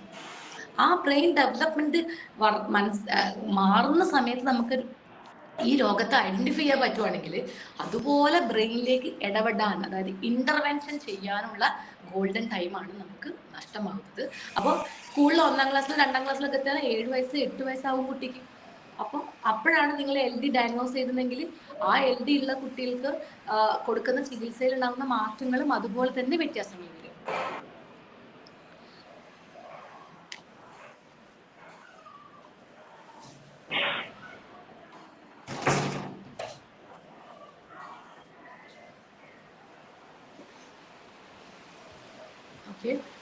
അപ്പോൾ നമ്മൾക്ക് കോഗ്നിറ്റീവ് സ്കില്ലിലെത്തി. അപ്പോൾ കോഗ്നിറ്റീവ് സ്കില്ല് നമ്മൾ മനസ്സിലാക്കാനായിട്ട് നമ്മൾ തീർച്ചയായും ആ ഒരു കുട്ടിയുടെ ബ്രെയിൻ ഡെവലപ്മെന്റിന്റെ, അതിപ്പം ബോഡി പാർട്സ് തൊട്ട് നോക്കിയിട്ട് കൈ എവിടെ, കാലെവിടെ, കണ്ണെവിടെ എന്നൊക്കെ നമ്മൾ തമാശയ്ക്ക് കുട്ടിയോട് ചോദിക്കുന്നില്ല. ഇതെല്ലാം കുട്ടിയുടെ ബോഡി പാർട്സ് അവയർനെസ്സിനെ കുറിച്ചുള്ളത് കോഗ്നിറ്റീവ് സ്കില്ലാണ്. രണ്ടാമത് നമ്മൾ എന്താ പറയാ, PKBoo, നമ്മൾ ഒരു ഒളിച്ചേ പാത്തേ കളിക്കില്ലേ, അതായത് ഇങ്ങനെ മുഖം മറിച്ച് കണ്ണേ എന്ന് പറഞ്ഞ കുട്ടി ഭയങ്കരമായിട്ട് ചിരിക്കുന്ന കുട്ടികളെ നമ്മൾ കണ്ടിട്ടുണ്ടാവും. That is very normal kid അല്ലെ. ആ കുട്ടിക്ക് ഓപ്പോസിറ്റ് ഉള്ള ആളുടെ ചിരിയും കളിയും മനസ്സിലാക്കാൻ പറ്റി, അതിന് റെസിപ്രോക്കൽ ആയിട്ട് അതിന്റെ ഹാപ്പിനെസ് മനസ്സിലാക്കാൻ പറ്റുന്നുണ്ട് എന്നുള്ളതാണ് ആ PKBoo, ഒളിച്ച് കളിക്കുന്ന. ഈ എന്തെങ്കിലും മുഖം എടുത്ത് മടക്ക് ഒളിച്ച് പാത്തേന്ന് നമ്മൾ കളിക്കുന്നത് PKBoo എന്ന് അതിന് പറയാം. ആ കളി കുട്ടിക്ക് ആസ്വദിക്കാൻ പറ്റുന്നുണ്ടെങ്കിൽ നിങ്ങളുടെ ഈ ഓട്ടിസം പോലത്തെ പ്രശ്നങ്ങൾ ഇല്ല എന്നുള്ളത് ഉറപ്പിക്കാൻ പറ്റുകയാണ്. അപ്പൊ സാധാരണ ഒരു കുട്ടി നമ്മളെ കയ്യിൽ കിട്ടണമെങ്കിൽ PKBoo ഒക്കെ നന്നായിട്ട് ആസ്വദിക്കാൻ പറ്റുന്ന കുട്ടിയാണ്. നമ്മൾ ഈ സൈക്കോസൊമാറ്റിക് ഡിസോർഡർ ആയ ഓട്ടിസത്തിൽ ഇല്ല എന്ന് നമുക്ക് ഉറപ്പുവരുത്താൻ പറ്റും. അവിടെ കളിക്കാൻ അത് എപ്പോഴും കളിക്കുന്നത് ആ ചെറിയ കുട്ടി 9 മാസം 7 മാസമൊക്കെ ആവുന്ന കുട്ടികൾ കളിക്കുന്ന കളിയാണ് PKBoo. അപ്പൊ ആ ഒരു സമയത്ത് തന്നെ നമുക്ക് ഓട്ടിസം ഡയഗ്നോസ് ചെയ്യാം. 2.5 മാസമായിട്ട് സോഷ്യൽ സ്മൈൽ ഇല്ലെങ്കിൽ നമുക്ക് ഓട്ടിസത്തിലേക്ക് ആണോ എന്നുള്ള ഒരു ചോദ്യം നമ്മളെ മനസ്സിൽ വരികയാണെങ്കിൽ എത്രയോ നേരത്തെ നമുക്ക് ഈ രോഗത്തെ മനസ്സിലാക്കാൻ പറ്റും. ഇനി ഡയഗ്നോസ്, ഇതൊക്കെ ഡോക്ടർമാർക്ക് ഡയഗ്നോസ് ചെയ്യാൻ വേണ്ടിയിട്ട് പല ഡയഗ്നോസ്റ്റിക് ടെക്നിക്സുകളും അമേരിക്കൻ സൈക്കാട്രിക് അസോസിയേഷൻ ഒക്കെ ഉണ്ടാക്കി എഴുതി വെച്ചിട്ടുണ്ട്. ഒരു ഡയഗ്നോസ്റ്റിക് തിങ് വളരെ എളുപ്പമാണ്. പക്ഷെ ഒരു ഇന്റർവെൻഷനിലേക്ക് വരുമ്പോൾ നിങ്ങൾക്കിത് എക്സിക്യൂട്ട് ചെയ്ത് നിങ്ങൾക്ക് ഒരു കുഞ്ഞിന്റെ ഒരു മാറ്റം വരുത്തിലേക്ക് വരുമ്പോൾ വളരെ ഡിഫിക്കൽട്ടായ മൾട്ടി ഡിസിപ്ലിനറി അപ്രോച്ച് ആവശ്യമുള്ള ഒരു മേഖല തന്നെയാണ് ഡെവലപ്മെന്റ് ഡിസോർഡർ. ഇപ്പോൾ ഉദാഹരണത്തിനാണെങ്കിൽ നമ്മൾ ഇതിനകത്ത് ഫിസിക്കൽ ഡിസബിലിറ്റി ആണോ ഉള്ളത്, സൈക്കോസൊമാറ്റിക് അതായത് മെന്റൽ ഡിസബിലിറ്റി ആണോ ഉള്ളത്, ഇന്റലക്ച്വൽ ഡിസബിലിറ്റി ആണോ ഉള്ളത്, ജനറ്റിക് ഡിസബിലിറ്റി ആണോ ഉള്ളത്, ഇതെല്ലാം അനുസരിച്ചിട്ടാണ് നമ്മൾ ചികിത്സ നിശ്ചയിക്കുന്നത്. അപ്പൊ നിങ്ങളുടെ രോഗി നമ്മളെ കയ്യിൽ മുന്നിലിരിക്കുന്ന നമ്മളെ കുട്ടി അല്ലെങ്കിൽ രോഗി എന്ന് ഞാൻ പറഞ്ഞാൽ കുഞ്ഞെന്ന് പറഞ്ഞാൽ ഇതിലേത് കാറ്റഗറിയിൽ വരും? ഈ ഒരു ഇപ്പം 3 വയസ്സാണ് എൻ്റെ കുട്ടിക്ക്, ഇപ്പം ഞാൻ എന്താണ് ചെയ്യേണ്ടത്? 5 വയസ്സാണ് എൻ്റെ കുട്ടിക്ക്, ഇന്ന രോഗങ്ങളുണ്ട്, ഈ ഒരു വയസ്സിൽ ഞാൻ എന്താണ് ചെയ്യേണ്ടത്? 10 വയസ്സായി 15 വയസ്സായി, വയസ്സ് കൂടി വരുവാണ്. ഇനിയത്തെ കാര്യങ്ങളിൽ രോഗത്തെ ഡയഗ്നോസ് ചെയ്തിട്ടുണ്ടാകും പല ആൾക്കാരുമായിട്ട്. ഇനി ഞാൻ എന്താണ് ചെയ്യേണ്ടത്? അങ്ങനെ ഓരോരോ കാറ്റഗറി ആയിട്ട് ആൾക്കാർക്ക് ഡിഫറെൻ്റ് ആണ് നമ്മുടെ ഇന്റർവെൻഷൻ, അതായത് ചികിത്സാ മാനദണ്ഡങ്ങൾ. അതിലുള്ള പ്രധാനപ്പെട്ട developmental disorder, physical disability, cerebral പാൽസി പോലെ അടുത്തുറയ്ക്കാനും നിൽക്കാനും നടക്കാനാണ് പ്രാധാന്യം വളരെ വൈകല്യം എന്ന് വെച്ചാൽ നമുക്ക് ഏത് ചികിത്സയാണ് പ്രാധാന്യം വെച്ചാൽ ഫിസിക്കലി ഫിറ്റ് ആകുന്ന ഫിസിയോതെറാപ്പിയാണ് ഏറ്റവും പ്രധാനമായ ചികിത്സ. ഫിസിയോതെറാപ്പി, സ്പീച്ച് തെറാപ്പി അങ്ങനെ പോകും. ഓട്ടിസം ടിപ്പിക്കൽ ഓട്ടിസം ആണ് ഒരു കുഞ്ഞിന്റെ ഡയഗ്നോസിലേക്ക് പോകുന്നതെങ്കിൽ അവിടെ ഫിസിയോതെറാപ്പിയെക്കാട് കൂടുതൽ speech therapy, behaviour therapy, occupation തെറാപ്പിക്കാണ് ആവശ്യം. ഇതെല്ലാം ഒരു പേഷ്യന്റിനോട്, ഒരു അമ്മയോടോ അച്ഛനോടോ മനസ്സിലാക്കി ആ ഒരു ചികിത്സയിലേക്ക് വെച്ചിട്ട് കൊണ്ടുവന്നു കഴിഞ്ഞാൽ ഒരു 10 വയസ്സ് കഴിയുമ്പോഴത്തേക്കും ഓട്ടിസം ഉള്ള ഒരു കുട്ടിയാണെങ്കിൽ പോലും ആ ഓട്ടിസവുമായി അവന് ജീവിക്കാനോ പൊരുത്തപ്പെട്ടു പോകാനോ നമുക്ക് കഴിയും. ഇനി വളർച്ചാ വൈകല്യങ്ങളിലെ ഇന്റലക്ച്വൽ ഡിസബിലിറ്റി, ബുദ്ധിമാന്ദ്യം എന്ന അവസ്ഥയിലേക്കാണ് കൊച്ചു പോകുന്നതെങ്കിൽ നമുക്ക് ബുദ്ധിപരമായ വൈകല്യങ്ങളെ നേരത്തെ മനസ്സിലാക്കി കഴിയുകയാണെങ്കിൽ അതിനനുസരിച്ചുള്ള സ്പെഷ്യൽ എഡ്യൂക്കേഷൻ കെയർ, ജീവിത സ്കില്ലുകൾ, അതായത് നമ്മുടെ daily activity of daily living എന്ന് പറയും. അതായത് രാവിലെ എഴുന്നേറ്റ് നമ്മൾ പല്ല് തേക്കുക, കുളിക്കുക, ബാത്റൂമിൽ പോവുക, മോശം പോയി കഴിഞ്ഞാൽ അത് ക്ലീൻ ചെയ്യുക, കൈ സോപ്പിട്ട് കഴുകുക, ഭക്ഷണം കഴിക്കുക, ഇങ്ങനെ വേണ്ട നമ്മൾ ഏറ്റവും ബേസിക് ആയി നമ്മൾ ഇതൊക്കെ വലിയ കാര്യമാണോ? പക്ഷേ വലിയ കാര്യം തന്നെയാണ് ഒരു വളർച്ചാ വൈകല്യമുള്ള കുട്ടിയെ സംബന്ധിച്ചുള്ളത്. അപ്പൊ ഈ കാര്യങ്ങൾ ചെയ്യാൻ വേണ്ടി നമ്മൾ ട്രെയിനിങ് കൊടുക്കും. ബാത്റൂമിൽ പോയി കഴിഞ്ഞാൽ ഒക്യുപേഷൻ തെറാപ്പിസ്റ്റ് കുഞ്ഞിന് ബാത്റൂമിൽ ടോയ്ലറ്റ് ട്രെയിനിങ് കൊടുക്കും. ടോയ്ലറ്റ് ട്രെയിനിങ് കൊടുക്കുമ്പോൾ അതിന്റെ കൂടെ ചിലപ്പോൾ വെള്ളത്തിൽ കളിക്കാൻ പഠിക്കും. അപ്പൊ വെള്ളത്തിൽ കളിക്കാൻ പഠിക്കുമ്പോൾ എങ്ങനെ അതിനെ ടാക്കിൾ ചെയ്യണം നമ്മൾ പഠിപ്പിച്ചു കൊടുക്കണം. അങ്ങനെ ഒരു കുട്ടിക്കിന്റെ നോക്കാൻ. അപ്പൊ കുറച്ച് കഴിഞ്ഞ് ഇത് പഠിച്ചു കഴിഞ്ഞാൽ അതിന്റെ അമ്മയ്ക്കും അച്ഛനും എന്ത് സുഖം, ബാത്റൂമിൽ പോകുന്നതിന് ബാക്കിലേക്ക് പോകണ്ട. ആ സമയം നമ്മൾ വേറെ എന്തെങ്കിലും അമ്മയ്ക്കോ അച്ഛയ്ക്കും ആ സമയം ഉപയോഗപ്പെടുത്താം, തന്നെ ചെയ്യാൻ പറ്റുന്നത്. ഇന്റലക്ച്വൽ ഡിസബിലിറ്റി എന്നത് ബുദ്ധിപരമായ മനസ്സിലേക്ക് വരുമ്പോൾ നമ്മൾ വിചാരിക്കും ഗ്രോത്ത് ഉണ്ടാവും, ശാരീരികമായ ഭയങ്കരമായിട്ട് വളർച്ചയൊക്കെ ഉണ്ടാവും, പക്ഷെ ഡെവലപ്മെന്റും വളരെ കുറവായിരിക്കും. അത് കാരണം നമുക്ക് ആ കുട്ടിയുടെ അടുത്ത് ചിലപ്പോൾ ഇപ്പൊ IQ ടെസ്റ്റ് ചെയ്യുവാണെങ്കിൽ 25 താഴെയുള്ള IQ ടെസ്റ്റുള്ള കുട്ടി കഴിഞ്ഞ OP-യിൽ വന്നു, 25 വയസ്സുണ്ട്, കൊച്ച് നല്ല ഇന്റലക്ച്വൽ ഡിസബിലിറ്റി, അതായത് വളർച്ച ബുദ്ധിമാന്ദ്യം വന്നു പോയിട്ടുണ്ട്. Moderate to severe intellectual disability ഉണ്ട്. ആ കുട്ടി ബെഡ് റിഡൺ ആണ്, വീട്ടിൽ നിന്ന് പുറത്തേക്ക് ഇറങ്ങാൻ പറ്റത്തില്ല. എന്നാൽ ശാരീരികമായി വലിയ ബുദ്ധിമുട്ടുകളൊന്നുമില്ല. പക്ഷേ എവിടെ എങ്ങനെ ഡ്രസ്സ് ഇടണമെന്ന് അറിയില്ല, എങ്ങനെ മുടി ചെയ്യണമെന്ന് അറിയില്ല, എന്ത് സംസാരിക്കണം, ചോദിച്ചതിന് മറുപടി അറിയില്ല, എന്തൊക്കെയോ ഇലിജിമേറ്റ് ആയിട്ട് സംസാരിച്ചുകൊണ്ടിരിക്കുകയാണ്. അപ്പൊ അങ്ങനെയുള്ള കുട്ടികളെ അവിടെ 25 വയസ്സിൽ നമുക്ക് പരിമിതികളുണ്ട്. ഞാൻ നേരത്തെ പറഞ്ഞു ബ്രെയിനിന്റെ വളർച്ച ഓൾമോസ്റ്റ് 5 വയസ്സാകുമ്പോഴേക്കും 98% വളർന്നു കഴിയും. പിന്നെ ഒരു ബാക്കിയുള്ള 2% നമ്മുടെയൊക്കെ ജീവിത അനുഭവങ്ങൾ വെച്ചിട്ടൊക്കെ നമ്മൾ പഠിക്കുന്ന പല ശതമാനങ്ങളും ഈ 2%.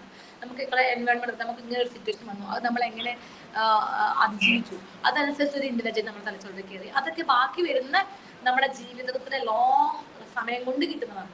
പ്രധാനപ്പെട്ട വളർച്ച ന്യൂറോണുകളുടെ വളർച്ചയാണ് വേണ്ടത്. ആ ന്യൂറോണുകളുടെ വളർച്ച ആദ്യത്തെ 5 മുതൽ മാക്സിമം പോയ ഒരു 12 വയസ്സാകുമ്പോഴത്തേക്കും ഓൾമോസ്റ്റ് 99% കഴിഞ്ഞു. അപ്പൊ അതിന് മുന്നേ അതിന് ശേഷം കിട്ടിയിട്ടുണ്ടെങ്കിൽ നമ്മുടെ പ്രോഗ്രസ് അത്രയും കുറവായിരിക്കും. അപ്പൊ ഇനി പിന്നെ വേറൊരു കാര്യം, ഇപ്പൊ എനിക്കറിയാം നിങ്ങളെല്ലാവരും പലവിധ രീതിയിലുള്ള അസുഖങ്ങളെ ബാധിച്ച കുട്ടികളുടെ രക്ഷിതാവാണ്.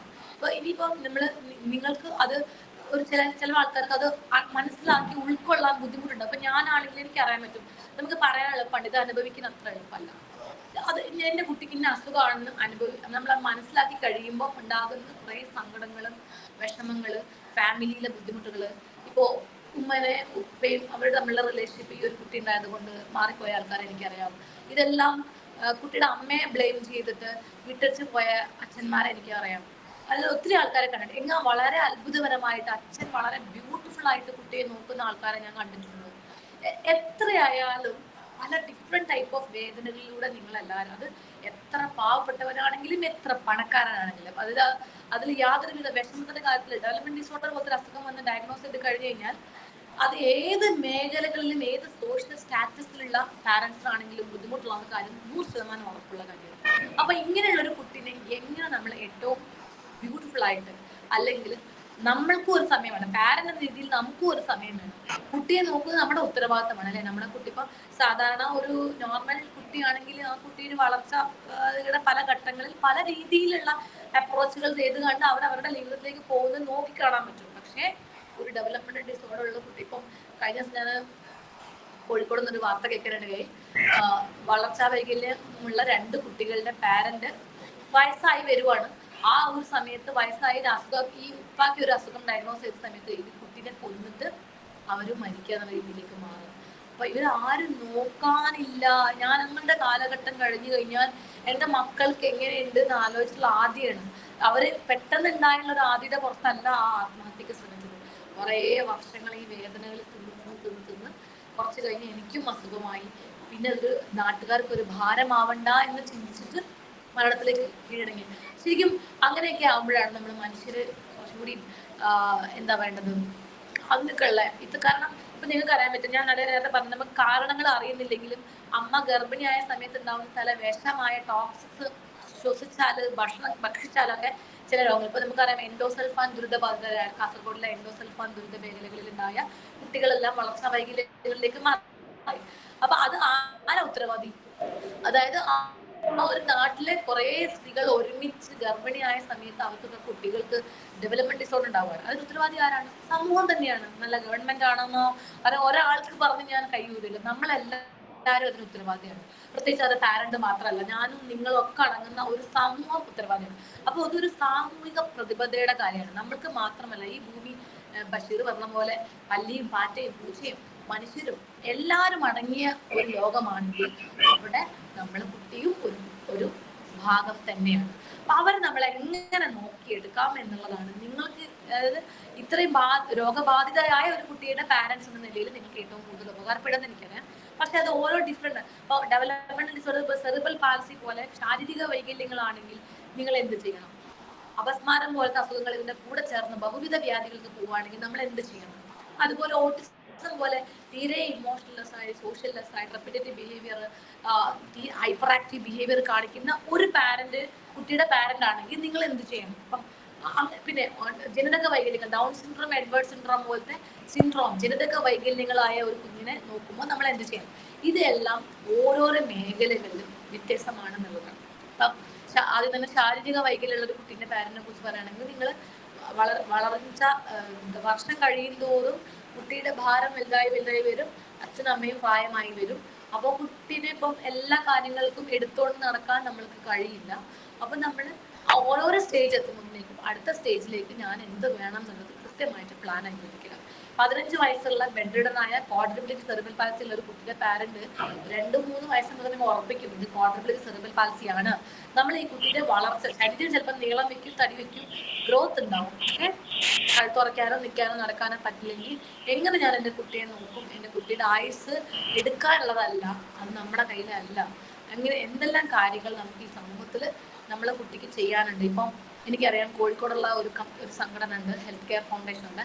അവര് ഇങ്ങനെ ആരോരും നോക്കാനില്ലാത്ത ഡെവലപ്മെന്റൽ ഡിസോർഡറുള്ള കുട്ടികളെ അവർ ഗവൺമെന്റിന് അറിയിച്ചുള്ള ഒരു പ്രതീക്ഷാ ഭവൻ പോലെ അവർ വളരെ ഭംഗിയായിട്ട് ബ്യൂട്ടിഫുൾ ആയിട്ട് ഇടയ്ക്ക് ഞാൻ പോയി കാണിക്കുന്നത്. അപ്പൊ അങ്ങനെ സ്ഥലത്ത് ഈ കുട്ടിക്ക് വേണ്ട മരുന്നുകളെല്ലാം കൃത്യമായിട്ട് കൊടുത്ത്, കൃത്യമായ ഭക്ഷണങ്ങൾ കൊടുത്ത്, ആ കുട്ടി എത്ര കാലം ആയുസുണ്ടോ അത് ദൈവത്തിനടുത്തല്ലേ ഉള്ളൂ, അവിടെ സുഖമായിട്ട് ജീവിക്കാൻ പറ്റുക എന്നുള്ളതാണ്. അപ്പൊ അവിടെ പാരന്റ്സിന് അവർ ഫ്രീ ആവാണ്. വേണമെങ്കിൽ എപ്പം വേണമെങ്കിലും കുട്ടി വന്ന് കാണാം, സംസാരിക്കാം, എന്തെങ്കിലും ചെയ്യാം. അപ്പൊ അങ്ങനെയുള്ള സപ്പോർട്ടീവ് സിസ്റ്റംസ് ഒക്കെ നമുക്കുണ്ട്. ഇതെല്ലാം നമ്മൾ അറിയണം.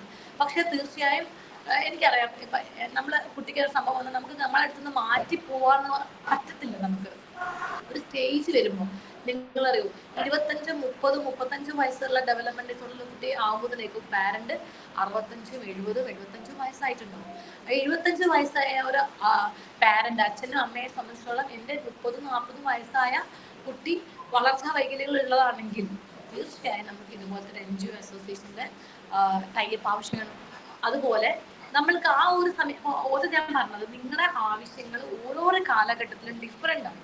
അതുകൊണ്ട് തന്നെ നിങ്ങളിപ്പോൾ എത്ര പേരാണ് ഈ ഒരു സൂമില് മീറ്റിൽ വന്നതെങ്കിൽ പോലും നിങ്ങൾ 3-4 പേരുടെ ആവശ്യങ്ങൾ ഡിഫറെന്റ് ആയിരിക്കും. പക്ഷെ ഇത് ഹെൽപ്പ് ചെയ്യാൻ ഒരു ഹെൽപ്പിംഗ് ഹാൻഡുകൾ നിറയുണ്ട്. നമ്മളെ നാട്ടിലെ മനുഷ്യത്വങ്ങളൊന്നും അങ്ങനെ വറ്റിപ്പോയിട്ടില്ല. ഗവൺമെന്റ് സിനാരിയോ ഒക്കെ സൗകര്യങ്ങൾ കുറവാണെങ്കിൽ പോലും ഉള്ളത് വെച്ച് കണ്ട് ഏറ്റവും ബ്യൂട്ടിഫുൾ ആയിട്ട് പോകുന്നുണ്ട് നമ്മളെ നാട്ടില്. നമ്മൾ അതിനെ അറിയാനും അതിന്റെ സേവനങ്ങൾ സ്വീകരിക്കാനും അതിന്റെ ഗുണഭോക്താക്കൾ ആവാനും വേണ്ടിയിട്ടുള്ള ഒരു ശ്രമം നിങ്ങളുടെ ഭാഗത്ത് നിന്ന് ഉണ്ടാവണം. അതുപോലെ എല്ലാ രോഗങ്ങളും, ഇപ്പൊ ജനിതക വൈകല്യമാണ്, കുട്ടിക്ക് ജനിതക വൈകല്യം സംഭവിച്ചത് ചിലപ്പോൾ ആ കുട്ടി അമ്മയുടെ ഗർഭിണി ആന്റിനേറ്റലിൽ തന്നെ ജനിതക വൈകല്യം മനസ്സിലാക്കാനുള്ള പല ടെസ്റ്റുകളും നമുക്ക് ഇപ്പൊ അവൈലബിൾ ആണ്.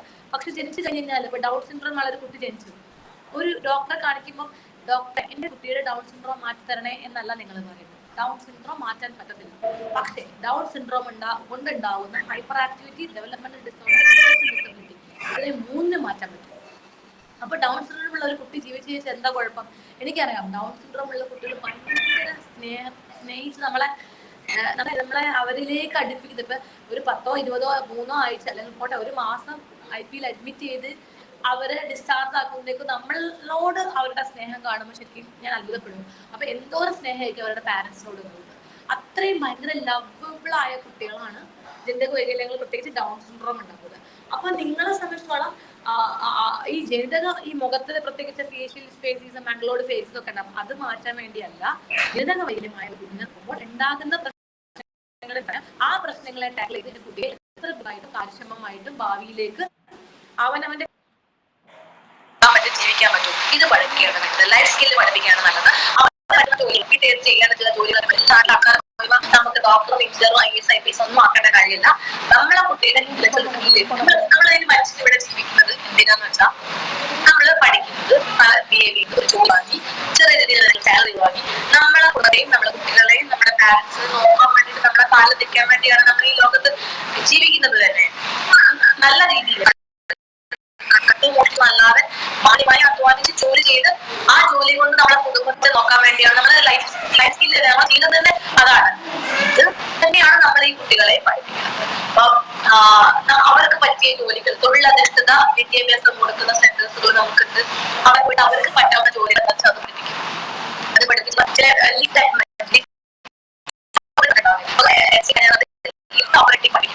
എപ്പോഴും ഇത് കുറേ അതിനായിട്ട് സാധാരണ ആവശ്യമില്ല. താഴെയുള്ള ആളാണെങ്കിലും ഇത് ട്രെയിൻ ചെയ്ത് കഴിഞ്ഞാൽ കൃത്യമായിട്ട് ചെയ്യാൻ പറ്റുന്ന ആൾക്കാരുണ്ട്. അപ്പൊ അവർക്ക് എന്താ ഒരു ജോലിയായി, അത്യാവശ്യം കുടുംബം പോറ്റാനുള്ള സാലറി ഉള്ള ജോലിയാണത്.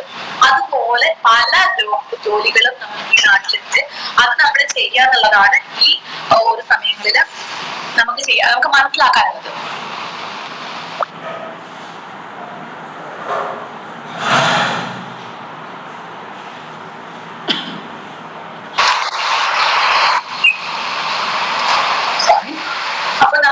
ഇത്തരം കുട്ടികളെ അവരവരുടെ സിറ്റുവേഷൻ അനുസരിച്ചിട്ട് ഏതാണ് ആദ്യം വേണ്ടതെന്ന് മനസ്സിലാക്കി തന്നെ ട്രെയിൻ ചെയ്യുക. എനിക്ക് തോന്നുന്നു ഓരോരോ രോഗങ്ങളെ കുറിച്ചിട്ടാണ് ഞാൻ ഡീറ്റെയിൽ ആയിട്ട് പറഞ്ഞത്. നമ്മുടെ ഔട്ട് സ്കോപ്പ് ആണ് തോന്നുന്നത് മീറ്റിങ്ങിനകത്ത്. നിങ്ങൾക്ക് സംശയങ്ങൾ കാണാം. ഞാനിപ്പോ ചോദിച്ചില്ലെന്നും എന്ത് പറഞ്ഞതിൽ നിന്നാണെങ്കിലും നിങ്ങൾ കേട്ടതിൽ നിന്നാണെങ്കിലും നിങ്ങളുടെ അവസ്ഥ, നിങ്ങൾ ഏത് അവസ്ഥയിലൂടെ കടന്നു പോകുന്നത് എനിക്കറിയില്ല. ആ കടന്നു പോകുന്നതിൽ നിങ്ങൾക്ക് എന്തെങ്കിലും ഡൗട്ടുകളോ മറ്റു കാര്യങ്ങളോ ഉണ്ടെങ്കിൽ തീർച്ചയായും എനിക്ക് അറിയാവുന്ന രീതിയിൽ നിങ്ങളെ ഹെൽപ്പ് ചെയ്യാൻ പറ്റും. എനിക്ക് തോന്നുന്നു അതായിരിക്കും കുറച്ചും കൂടി വേണ്ടത്. നിങ്ങൾക്ക് എന്തെങ്കിലും സംശയങ്ങളോ ഹെൽപ്പോ ആവശ്യം ഉണ്ടെങ്കിൽ തീർച്ചയായും ചോദിക്കാം. അറിയാവുന്നത് പറഞ്ഞു.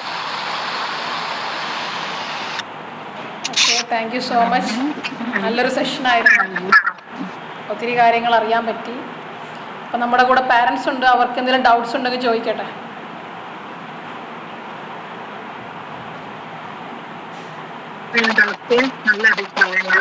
ക്ലിയർ ആവുന്നില്ല കേട്ടോ ഫാഹിസിന്റെ.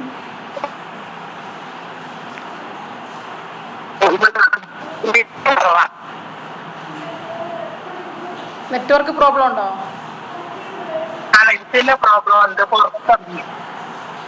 ഒന്ന് ചോദിക്കാൻ പറ്റുമോ? ചോദിച്ചു നോക്കിയേ. നല്ല ക്ലാസ് ആണ് ഇട്ടത്. എല്ലാവർക്കും വിഷയം നല്ല ക്ലാസ് ആണ്. എല്ലാവർക്കും എനിക്ക് നല്ല ഇഷ്ടപ്പെട്ട ക്ലാസ്. പക്ഷെ എല്ലാവർക്കും ഇത് നല്ല അഭിപ്രായമായിരിക്കും പറയാണ്ടാവല്.